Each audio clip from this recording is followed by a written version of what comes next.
Assalomu alaykum. Assalomu alaykum aziz mehmonlar. Meni qadrdon mezbonlarim.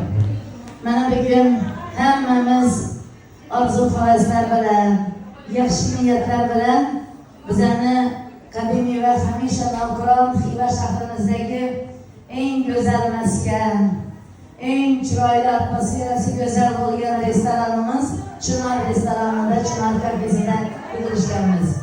Azizlar, avvalambor kafe xizmatchilaridan, mehmonlarning nomidan minnatdorchilik bildiraman. Bugun bu yerda lobar ayollar, mushtariga ro'mollariga yig'ishib turgan muslimalar, hammalaringiz go'zal qizimiz, bizning Xivamizning go'zali, meni mazza qizim Ozodaxonni tavallud ayyomini nishonlashga yig'ilishdi. Avvalambor o'zim nomimdan Xivadagi barcha qarindosh urug'lar, do'st va birodarlarning nomidan, shu davramizda tashrif buyurgan barcha mehmonlar nomidan bugungi go'zal kunlarimiz bilan, yaxshi kunlarimiz bilan eng avvalo Dilaxonni muborakbod qilaman. Chunki Ozodaxonni dunyoga kelishlarinda, Ozodaxonni mana shunday yutuqlarga erishishida Dilaxon qizimizni hurmatlari, xizmatlari katta bo'lgan. Ozoda, go'zal qizim, muborak bo'lsin. Tug'ilgan kuningiz, shukrona kuningiz. Davradagi shu hamma go'zallarning nomidan tabriklayman. Ina ko'rib turibmiz, shu kungacha 33 yoshda turibsiz. Hali endigina 16 yoshda ekandim. 18 yoshda. 18 plus. Dumajoyim.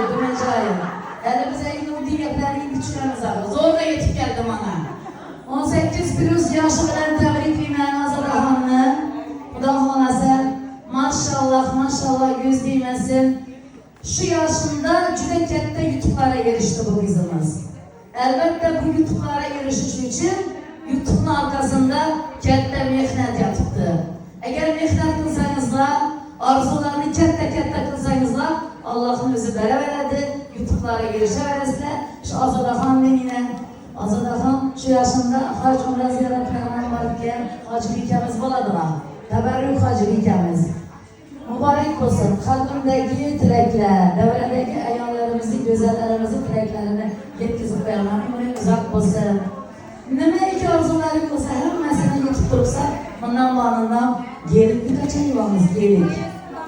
Yelik kelganda yana kelib yelikdan yuvib o'tirmaymiz.